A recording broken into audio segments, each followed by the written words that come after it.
بسم اللہ الرحمن الرحیم۔ سامعین کرام، آپ سن رہے ہیں اردو کہانی طلسم ہوش ربا کی جلد نمبر 6 اور یہ اس سلسلے کی قسط نمبر 42 ہے۔ مجھے امید ہے آپ کو میری یہ کاوش پسند آ رہی ہوگی۔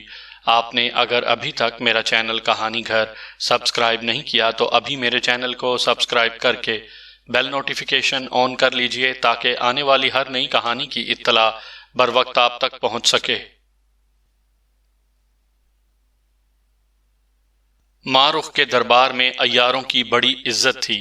خاص طور سے عمرو کی بات اتنی اونچی تھی کہ خود ملکہ ماہ رخ بھی اس سے چونو چرا کرنے کی ہمت نہ کر سکتی تھی۔ سرسر اس حقیقت سے پوری طرح باخبر تھی۔ برق کے بھیس میں جیسے ہی وہ دربار میں پہنچی، سب لوگ اس کی طرف متوجہ ہو گئے۔ وہ سیدھی ملکہ ماہ رخ کے پاس گئی اور اس کے کان میں کہا، استاد چھاؤنی کے باہر ایک جگہ ہیں، کچھ ضروری بات کرنے کے لیے آپ کو اسی وقت بلایا ہے۔ خواجہ عمرو کا بلاوا اور وہ بھی ان کے شاگرد برق فرنگی کے ذریعے ملکہ ماہ رخ کیسے ٹال سکتی تھی؟ بغیر کچھ پوچھے کہے اٹھی اور اس کے ساتھ ہو لی۔ سرسر اسے لشکر سے باہر لے گئی اور ایک مناسب مقام پر دھوکے سے اسے بے ہوش کر کے گھنی جھاڑیوں کے اندر ڈال دیا۔ اس کے بعد ملکہ ماہ رخ کا روپ دھار کر خود بارگاہ میں آئی۔ کچھ دیر بعد اس نے دربار برخاست کیا اور ایک الگ تھلگ خیمے میں جا کر لیٹ رہی۔ البتہ خادموں اور کنیزوں سے یہ کہہ دیا کہ اگر خواجہ عمرو آئیں تو میرے پاس بھیج دینا۔ زیادہ دیر نہ گزری تھی کہ عمرو بھی آ پہنچا۔ ملازموں نے اسے ملکہ کے خیمے کی طرف بھیج دیا۔ وہاں اس نے ملکہ ماہ رخ کو سوتا ہوا پایا۔ اسے حیرت زدہ کرنے کے خیال سے عمرو نے صورت نگار کو زنبیل میں سے نکال کر فرش پر ڈال دیا اور نقلی ماہ رخ کو جگا کر بڑے فخر سے بولا، ملکہ صاحبہ اٹھیے، دیکھیے آپ کے لیے میں ایک انمول تحفہ لایا ہوں۔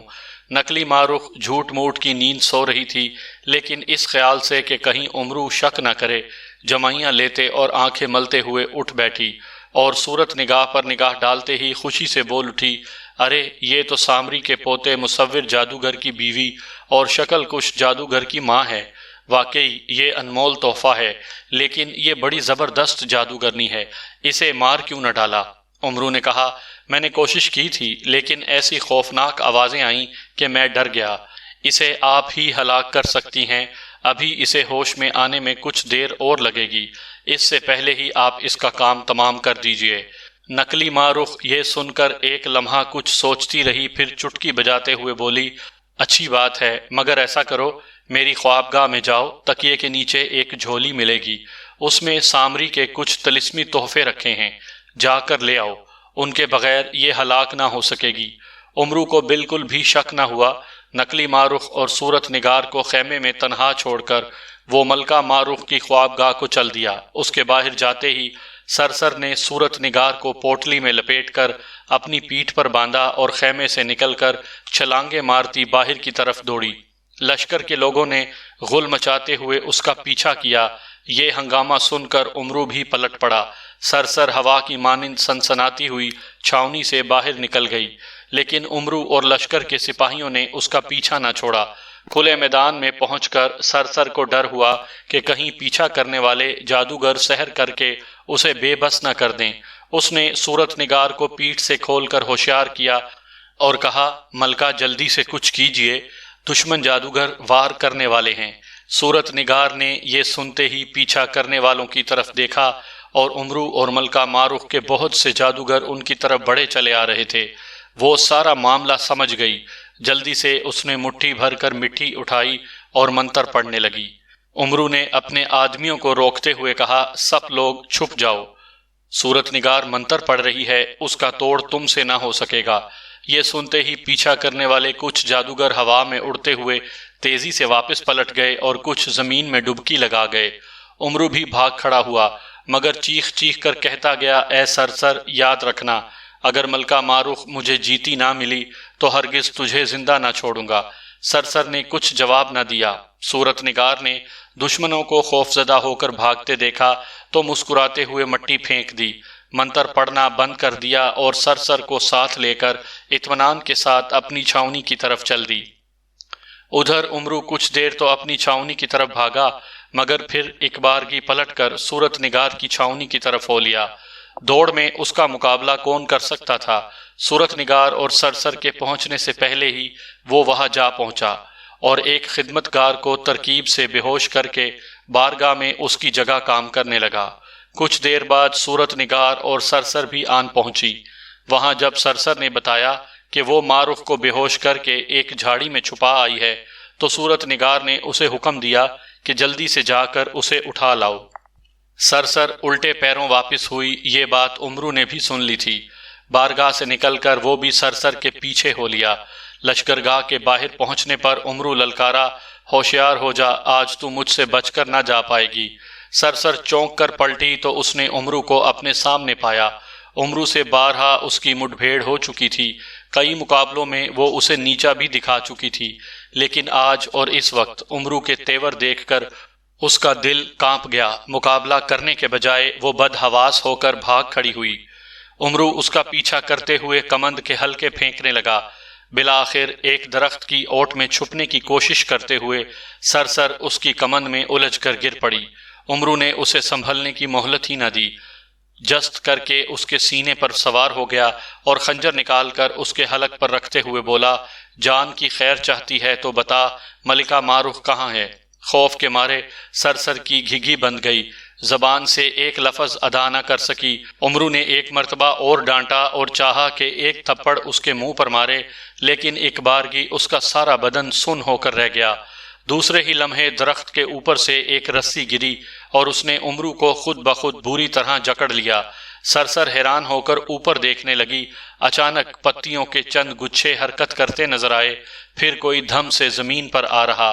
اس شخص کے چہرے پر نگاہ ڈالتے ہی سرسر کی آنکھیں چمک اٹھیں اور بے ساختہ اس کے منہ سے نکلا، اے ناقوس جادوگر تم؟ وہ ملکہ حیرت کی فوج کا جادوگر تھا۔ اس نے ہنستے ہوئے جواب دیا، ہاں، کہو کیسا بچایا؟ اب تو مانتی ہو نا کہ جہاں عیاری کام نہیں دیتی وہاں جادو کام کرتا ہے۔ سرسر اس سے ہمیشہ عیاری کی بڑائی جتایا کرتی تھی، اس چٹکی پر تل ملا کر رہ گئی۔ ناقوس جادوگر نے ہنستے ہوئے عمرو کو گٹھڑی میں باندھ کر پیٹھ پر لٹکایا اور سرسر سے رخصت ہوتے ہوئے بولا، اچھا تم زیادہ شرمندہ نہ ہو، میں چلتا ہوں۔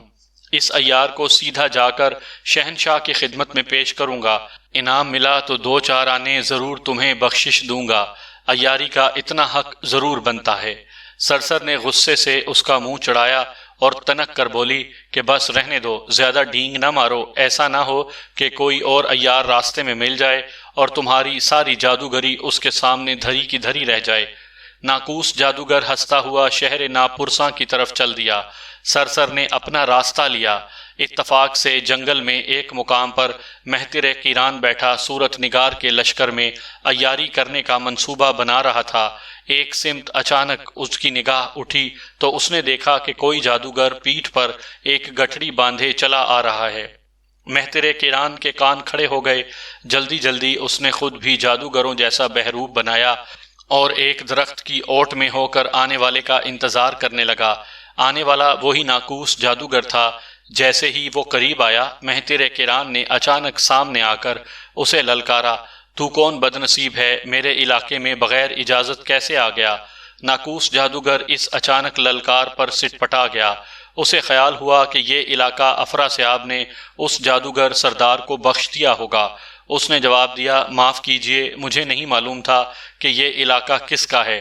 میرا نام ناقوس جادوگر ہے، ملکہ حیرت کی فوج میں ہوں، عمرو عیار کو شہنشاہ کی خدمت میں لے کر جا رہا ہوں، اجازت ہو تو آپ کے علاقے سے ہو کر نکل جاؤں۔ مہتر قیران دھاڑا، خیر تجھے تو میں معاف کرتا ہوں، مگر یہ اپنے پیچھے تو کس کو لگا لایا ہے؟ میں ہر کس و ناکس کو اجازت نہیں دے سکتا۔ یہ بات مہتر قیران نے کچھ اس انداز سے کہی کہ ناقوس جادوگر کو یقین ہو گیا کہ کوئی میرے پیچھے ضرور ہے۔ اس نے پیچھے پلٹ کر دیکھا مگر دور دور تک کہیں کوئی بھی دکھائی نہ دیا۔ اس نے چاہا کہ پلٹ کر اجنبی جادوگر سے پوچھے، لیکن گردن گھمانے سے پہلے ہی مہتر قیران نے بغدہ نکال کر اس زور سے مارا کہ اس کا سر کٹ کر دور جا گرا۔ پھر جوں ہی اس کی موت کا اعلان ہوا، عمرو کے جسم کی بے حسی اور وہ جادوئی رسی جس میں وہ جکڑا ہوا تھا خود بخود غائب ہو گئی۔ مہتر قیران نے گٹھڑی کی گانٹھیں کھول دیں اور استاد کو ادب سے سلام کیا۔ عمرو نے خوش ہو کر ایک کھوٹا پیسہ اسے انعام میں دیا اور رخصت ہو کر ملکہ مارخ کی فکر میں چل دیا۔ اب صبا رفتار کا حال سنیے۔ آپ کو یاد ہوگا کہ سرسر کے ساتھ عمرو کا پیچھا کرتے ہوئے اس کے بے ہوشی کے غباروں کے ساتھ وہ بھی بے ہوش ہو گئی تھی۔ ہوش میں آنے کے بعد کچھ دیر تو وہ جنگل میں ادھر ادھر عمرو کو تلاش کرتی رہی، مگر جب وہ کہیں دکھائی نہ دیا تو ملکہ مارخ کی چھاؤنی کی طرف چل دی۔ یہ اس کی خوش قسمتی تھی کہ وہ اس جگہ جا پہنچی جہاں اس سے کچھ دیر پہلے سرسر ملکہ مارخ کو بے ہوش کر کے چھپا گئی تھی۔ اس نے ملکہ مارخ کو چادر میں کس کر پیٹھ سے باندھا اور الٹے پیروں صورت نگار کی چھاؤنی کو چل دی۔ آدھا فاصلہ اس نے بڑے آرام سے طے کر لیا، مگر اس کے بعد اچانک برق فرنگی سے اس کی مٹ بھیڑ ہو گئی۔ دونوں تلواریں کھینچ کر ایک دوسرے پر ٹوٹ پڑے۔ زیادہ دیر نہ گزری تھی کہ عمرو بھی ادھر آ نکلا۔ اس موقع پر جیسے ہی صبا رفتار نے عمرو کی طرف دیکھا، برق نے پھرتی کے ساتھ بے ہوشی کا غبارہ وہ صبا رفتار کی ناک پر کھینچ مارا۔ صبا رفتار چھینک مار کر بے ہوش ہو گئی۔ عمرو نے اس کی پیٹھ سے ملکہ مارخ کو کھولا اور ہوش میں لا کر کہا، ملکہ صاحبہ، خدا کا شکر ہے کہ ہم آپ کو کھو کر پھر پا چکے ہیں۔ اب چھاؤنی تشریف لے جائیے، لیکن آئندہ ذرا احتیاط سے کام لیں۔ ملکہ مارخ اپنی چھاؤنی کو چلی تو عمرو نے برق کو ملکہ مارخ کی شکل کا بنا کر پوٹلی میں باندھا اور پیٹھ پر لاد کر صورت نگار کے کیمپ کی طرف روانہ ہو گیا۔ لیکن اب وہ عمرو کے بجائے صورت، شکل اور لباس سے صبا رفتار نظر آ رہا تھا۔ صورت نگار کے پاس پہنچ کر اس نے برق کو بڑے فخریہ انداز کے ساتھ پیش کرتے ہوئے کہا، یہ لیجئے حضور، ملکہ مارخ آپ کی خدمت میں حاضر ہے۔ آج جان کی بازی لگا دینی پڑی ہے، انعام کی مستحق ہوں۔ صورت نگار باغ باغ ہو گئی۔ نقلی صبا رفتار کو اس نے بہت سا انعام دیا اور بولی، اسے ستون سے باندھ کر ہوش میں لاؤ اور میں آتی ہوں۔ یہ کہہ کر سحر کی جھولی لینے کے لیے اندرونی خیمے میں چلی گئی تاکہ مارخ سے مناسب سلوک کر سکے۔ وہاں ایک کونے میں چند پتلیاں رکھی تھیں۔ صورت نگار جھولی سنبھالنے لگی تو ان میں سے ایک نے دوسری سے کہا، بتاؤ ملکہ اس وقت کیوں اتنی خوش ہے؟ دوسری نے جواب دیا، اس لیے کہ صبا رفتار ملکہ مارخ کو گرفتار کر کے لائی ہے۔ تیسری نے ہنستے ہوئے کہا، بالکل جھوٹ، بالکل جھوٹ۔ دوسری نے بھناتے ہوئے کہا، اچھا تو تم ہی سچ بتا دو۔ تیسری پتلی نے اسے اور دوسری پتلیوں کو مخاطب کرتے ہوئے کہا، بتا دوں؟ سب نے کہا ہاں۔ 3 بار اسی طرح سب سے اقرار کرا کے تیسری پتلی نے کہا، سچی بات یہ ہے کہ نہ مارخ ہے نہ صبا رفتار ہے، برق فرنگی ہے اور عمرو عیار ہے، دونوں بھیس بدل کر آئے ہیں۔ صورت نگار دھوکے کا شکار ہے۔ یہ سن کر صورت نگار چونک اٹھی۔ ادھر عمرو بھی خیمے سے کان لگائے ہوئے تھا۔ بھانڈا پھوٹتا دیکھ کر فوراً اس نے برق کو ستون سے کھول دیا اور صبا رفتار کے بجائے سرسر کا روپ دھار لیا۔ پھر جیسے ہی صورت نگار آتی دکھائی دی، اس نے برق کو بھاگ جانے کا اشارہ کیا اور خود سرسر کی آواز میں چلانے لگا، ملکہ جلدی کیجئے، عمرو بھاگ گیا اور اب برق بھی بھاگا جا رہا ہے۔ صورت نگار جوش میں آ کر برق پر جھپٹی، عمرو بھی اس کے پیچھے ہو لیا۔ دونوں آگے پیچھے دوڑتے ہوئے برق کا تعاقب کرنے لگے۔ لشکرگاہ سے باہر نکلنے کے بعد عمرو نے موقع پا کر صورت نگار کو بے ہوش کر دیا اور پھر بڑے اطمینان سے باندھ کر ملکہ مارخ کے پاس لے گیا۔ انمول تحفہ حاضر ہے، عمرو نے صورت نگار کو مارخ کے قدموں پر ڈالتے ہوئے کہا، آفرین ہو، بڑا کام کیا۔ مارخ بولی، لیکن اسے زیادہ دیر زندہ رکھنا مناسب نہیں، کہیں عیارنیں پھر نہ لے اڑیں۔ تیر اندازوں کو حکم دیجئے کہ میدان میں جمع ہوں اور اسے نشانہ بنائیں۔ حکم کے مطابق کاروائی ہونے لگی۔ تیر اندازوں کے دستے تیار ہو کر میدان میں جانے لگے۔ صورت نگار کو ایک ستون سے باندھ دیا گیا۔ سامنے تیر انداز صفیں جمانے لگے۔ دائیں بائیں لشکر کے سردار تماشا دیکھنے کے لیے درجہ بدرجہ جگہ سنبھالنے لگے۔ یہ خبر آنن فانن ساری چھاؤنی میں مشہور ہو گئی۔